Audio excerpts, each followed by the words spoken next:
안녕하세요. 반갑습니다. 롱앤커입니다. 오늘도 제가 한 분 출연자를 모셨는데요. 두 번째시잖아요. 맞습니다. 네, 두 번째입니다. 알아서 소개를 좀 해주세요. 전 머니투데이 방송 금융부에 있는 허윈영이고요. 오늘 주제는 조금 무거운 주제입니다. 이거는 열받는 주제지 사실. 그렇죠. 네. 분노를 자극하는 주제인데 그 LH 사태 투기 그 자체도 문제였지만 이 금융기관의 어떤 그 대출 과정에서 좀 문제가 있다 이런 부분도 이제 얘기가 나오기 시작했거든요. 네네. 좀 그 부분을 집중적으로 한번 설명을 드려보고자 나오게 됐습니다. 그러니까 많은 분들이 이미 그 LH 직원들의 땅 투기에 대해서는 너무나도 잘 아실 거예요. 다만 생각보다 말이 덜 나오는 것 중에 하나가 거기 투기한 건 맞는데 네. 투기하기 위해서는 대출을 받아야 되잖아요. 걔네들도. 근데 걔네들이 어떻게 대출을 받았느냐. 그렇죠. 이거를 한번 오늘 얘기해보자라는 건데 일단 그러면 어디서 어떻게 대출을 받았나 이것부터 한번 설명을 해주세요. 이 LH 직원 한 13명이었나요? 13명이 100억 원의 토지를 매입할 때 그중에서 58억 원을 대출을 받아서 네. 이제 그 토지를 사들였거든요. 어마어마합니다. 그것도 네. 사실. 근데 뭐 여러 은행에서 대출을 받은 게 아니라 그 북시흥 농협이라는 그 한 지점에서. 단위 농협 한 곳에서 이걸 대출을 다 받았거든요. 네. 일단 누가 봐도 이거 이 지점에 유독 대출이 몰린 게 조금 이상하다. 이 지점에서 받은 게 43억이었나 그래요? 맞습니다. 그 정도 됩니다. 네. 네. 근데 어쨌든 43억이든 아니든 이게 그쪽에 몰린 거는 대부분이 한 지점에 몰린 건 사실이니까. 네, 맞잖아요. 그게 첫 번째로 좀 제기됐던 의문이고 그 두 번째가 이제 이렇게 쉽게 대출이 나올 수가 있냐. 그러니까 왜냐면은 이게 금융기관에서 대출을 해줄 때 이 심사를 하잖아요. 아, 당연하죠. 이 고객의 상환 능력이 있는지 그걸 볼 때 가장 핵심이 되는 서류가 재직증명서거든요. 어떤 회사에 다니는지. 뭐 원천징수 영수증도 꼭 그쵸. 내라고 그러고. 그쵸. 막, 예. 그 분명히 농협 직원도 시인을 했어요. 아, 우리 대출 심사할 때 이분들의 재직증명서를 받았기 때문에 네. LH 직원이란 걸 알았다. 어. 근데 이제 우리가 해준 대출은 전혀 문제가 없었다. 문제가 없었다. 결차적으로. 네. 요 지점도 조금 왜냐면은 이게 주식시장으로 치면은 네.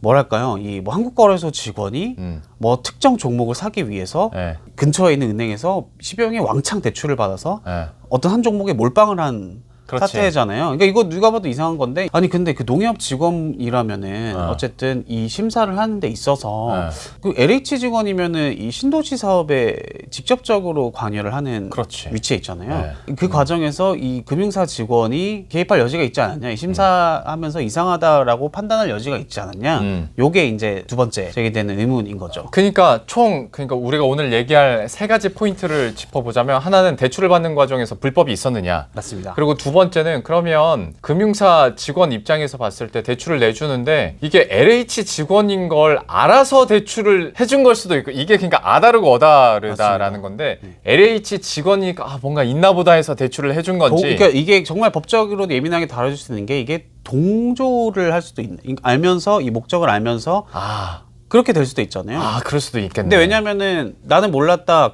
당연히 그냥 고객이니까. 그냥 기준치가 맞길래 일반 네. 고객인 것처럼 해줬다가 아니라 네. 얘 LH 직원이면 뭔가 있나? 알고 이러는 거 하나? 그러면 같이 동조일 수도 있다. 그렇죠. 왜냐면은 상식적으로 봤을 때 충분히 의심할 만하잖아요. 한 명의 그리고- 직원도 아니고. 그리고 문제는 그 산 땅이 네. 엄청 핫한 부지의 땅이거나 엄청 뭐 시가가 올라간 거래가 잦은 그런 땅이 아니었는데 맞습니다. 그러면 의심해 볼 만은 할 것 같아요. 내가 대출 담당자여도. 그렇죠. 여기를 갑자기 산다고? 대규모로? 근데 LH 직원이야? 그러면 충분히 그런 회로는 이어갈 수 있을 것 같은데 과연 그게 진짜 그랬느냐? 여기까지 우리가 말한 건 뇌피셜인데 두 번째 쟁점이고 세 번째는 LH 직원들이 진짜 이렇게 직접적으로 땅 투자를 하는 게 맞느냐 아느냐 뭐 이것도 얘기는 나오는데 그쵸. 차차 한번 그리고 얘기를 한 번 해보도록 하나 하고 더 하면은 네. 그럼 잘못이 드러났잖아요. 네. 이걸 과연 제재를 할 수 있느냐. 여기까지도 이제 좀 짚어봐야 될 문제인 거죠. 그러게요. 뭐 정부에서는 제재를 하겠다고 뭐 어제 발표하기도 했었는데 뭐 어떻게 될지는 그러니까 네. 기준을 어떻게 할지는 한번 봐야 될 것 같고 그러면 제일 궁금한 거 제가 말씀드렸던 첫 번째 쟁점 중에 하나가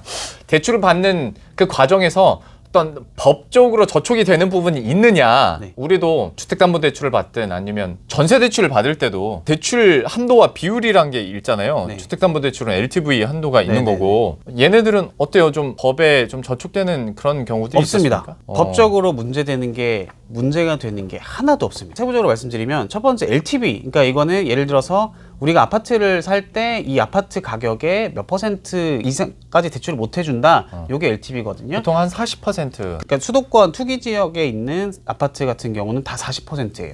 근데 이들이 받은 그러니까 대출은 토지 담보 대출이거든요. 네네네. 이거 같은 경우는 단위농협은 시중은행 1금융권이 아니라 이 상호금융에 네네. 속한 2금융권이거든요. 네. 상대적으로 이 농협 2금융권에 있는 상호금융의 LTV 토지담보대출 이게 70%까지 받을 수가 있거든요. 아, 맥스로 70까지. 그렇죠. 그 받을 수 있는데 기사 보니까 69%까지 받은 분이 있다고 아, 하더라고요. 69% 그렇죠. 까지. 그러니까 LTV 규제로는 위반을 한 사례가 없다라고 결론이 났고, 근데도 이제 보기에는 좀 이상한 거죠. 왜냐면은 이게 사실 제 시중은행 분들한테도 물어보니까 일단 첫 번째로 영롱 앵커가 말씀하신 것처럼 이 땅이 맹지거든요. 맹지라고 하면은 그냥 이게 아무 인접 도로도 없이 덩그러니 놓여져 있는 맞아요. 네. 말도 안 되는 위치에 있는 땅인데 일단 이거를 담보로 잡아주는 것 자체가 시중은행에서는 불가능하다고 해요. 왜냐면은 가격을 모르니까. 시세라는 게 거래가 있어야 시세가 형성되는 그쵸. 건데 그게 없으니까. 그러니까 시중은행이었다면은 담보 자체도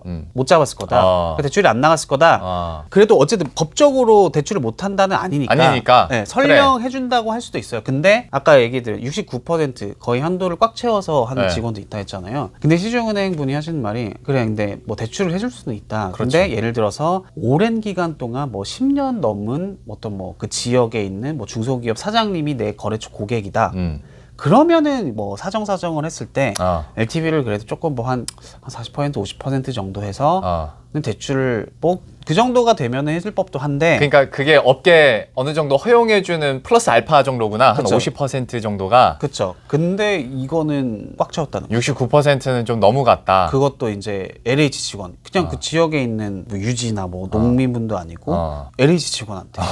시중은행권에서 보기에 일단 이 맹지를 담보로 나간 대출 자체가 굉장히 쉬운 일은 아니다. 그 두 번째, 설령 대출을 해준다고 해도 LTV를 꽉 채워서 하는 것도 이례적이다. 그러니까 시중은행권에서는 힘든 일이다. 이렇게 말씀을 많이 하시더라고요. 그러니까 우리 대출 받을 때 한번 생각을 해보자고요. 전세 대출만 받으려고 하면 내가 갚을 여력이 있는지, 재직을 하고 있는지, 연봉은 얼마인지, 그리고 대출을 받고 나서 이사한 이후에 또 오더라고요. 전입신고를 했는지. 전입신고했는지랑 실제로 거기서 그러면 거주를 하는지 또 대행사가 와서 검사를 하더라고요. 그렇게 빡세요? 네.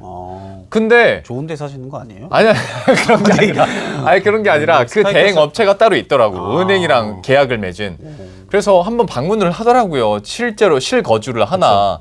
아니 근데 그렇게 비싼 땅 자체를 갑자기 애들이 사겠다는데 여기가 어디에 있는 어떤 건지, 그다음에 여기서 진짜로 용도대로 할 건지 전후사정 전혀 맞습니다. 모르는 상태에서 그냥 돈 딱 빌려주고 그것도 풀 땡겨줬다는 거잖아요. 그렇죠. 이것도 중요한 지점이에요. 위반을 했다고 해도 이 금융기관을 처벌할 수 있는 제재 근거는 없습니다. 아 그래요? 왜냐면은 이 LTV 규제 같은 경우는 뭐 무슨 상법이나 뭐 자본시장법 뭐 이런 거에 의해서 규율이 되는 게 아니라 금융당국의 약간 행정지도 형태로 그 해당 은행들이 내규가 있잖아요. 네네. 그 내규를 적절하게 했는지 정도는 보는데 LTV를 뭐 직접적으로 위반을 했다고 해서 막 무슨 우리 막 라인펀드에서 막 요즘 제재 많이 하잖아요. 그런 식으로의 공식적인 제재를 할 근거는 없다. 이게 첫 번째고.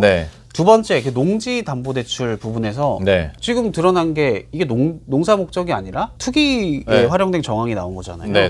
설령 이게 확인됐다고 해도 대출을 회수하기가 어렵다. 그래서 이게 농협중앙회가 하는 말이 이런 국민적인 어떤 공분, 뭐 도덕적 비난 이런 거는 당연히 할 말이 없는데 하지만 우리가 해준 대출에는 법적으로 아무런 문제가 없다라고 얘기를 할 수 있는 이유죠. 그래서 이 농협중앙회의 뭐 공식적인 입장은 아니지만 이 뉘앙스는 어떤 거냐면 그래, 우리 지탄을 받고 있고 우리도 대출을 회수하고 싶으면 회수하고 싶다. 근데 그 법적인 근거가 없다. 우리가 회수를 하려면 어떤 게 있어야 되냐면은 우선 정부가 이들이 사들인 토지 그리고 이 토지로 얻어들인 이익을 환수할 수 있는 그 근거가 있어야지 우리가 그 근거를 명분으로 대출 회수를 검토를 해볼 수 있을 텐데. 그것도 검토. 그렇죠. 그러면 지금으로서는 어떤 금융 대출 받는 과정에서 법적으로 제재를 하거나 네네. 얘네들을 처벌할 수 있는 관련 규정이나 장치는 없다는 거네요. 상호금융에서는 그쵸. 이제 상호금융업권의 이 대출 어떤 프로세스랄까 이 관리 체계가 조금 느슨한 게 드러나다 보니까 지금 뭐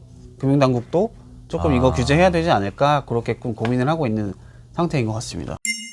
이번 사태를 보면서 어떤 생각을 했냐면 저희 기자 같은 경우도 특히나 그 증권부 기자 같은 경우는 주식시장에 관련된 정보를 듣고 기사를 쓰는 일이다 보니까 이 먼저 정보를 듣는 경우가 있어요. 그렇죠, 당연히. 근데 이제 이 정보를 듣고 내가 만약에 그 종목을 산다? 산 종목을 가지고 기사를 쓴다? 이거는 조금 직업윤리 측면에서 이 선을 완전히 넘는 그리고 그거는 이제 선행매매로 이제 제재를 받을 수도 있는 부분이기도 하고. 그렇죠. 근데 법적인 규정 이런 걸 떠나서 그 전에 윤리적인 부분에서. 그렇죠. 그 금융권에서 종사하시는 어떤 이 금융권의 분들은 컴플라이언스에 대한 그러니까 내부 통제나 아니면 미공개 정보에 대한 이용이나 이런 게 굉장히 높았구나. 그러니까 저도 이제 금융권 쪽 관련된 이제 사람들을 많이 만나고 일을 하다 보니까 뭐 일례로 저도 법적으로 주식 투자를 못 해요. 맞습니다. 내규에 정해져 있죠. 네. 그래서 왜냐면 내가 선행매매가 될 수 있는 거니까. 그래서 금융사 직원들은 직접 투자를 못 하고. 맞습니다. 그게 너무 당연시되고 그리고 내부 정보를 이용해서 만약에 뭔가 샀다가 걸렸어. 그러면 주가가 반토막 나고 그 사람이 그냥 잘려도 진짜 할 말 없는 건데 희한하게 이쪽 LH 쪽에서 땅 투기 뭐 하는 쪽은 뭐 들어보니까 소문으로는 뭐 공공연하게 지금까지 항상 있었던 관행처럼 그랬다. 네. 그리고 뭐 시의원들도 지방 시의원들은 다 그렇게 정보해가지고 투기를 다 했다더라. 그렇죠. 뭐 그런 얘기들이 좀 요즘에 까발려지고 있더라고요. 맞습니다. 안타깝네요. 그러니까 법적으로 뭔가 제재를 할 수 있는 그러니까 금융권에서 그런 게 없다라는 것도 안타깝고 직업윤리 측면에서 좀 이게 좀 무너진 것 같아서 이 부분도 안타깝고 근데 더 안타까운 건 오늘의 영상 마무리를 뭔가 명확하게 지을 수 없고 진짜 그냥 이렇게 되는구나. 그냥 정부에서 어떻게 조사하고 어떻게 결과 나오는지나 한번 기다려 봐야겠구나. 이거밖에 우리가 못한다는 게 제일 좀 안타까운 것 같습니다. 이게 암울하네요. 상대적 박탈감. 그러게요. 오늘은 좀 씁쓸하게 끝내야 될 것 같지만 그래도 여러분들 나가시기 전에 구독과 좋아요, 알림 설정 한 번씩만 부탁드리고요. 저희는 다음 컨텐츠에서 다시 찾아뵙도록 하겠습니다. 고맙습니다. 감사합니다. 네.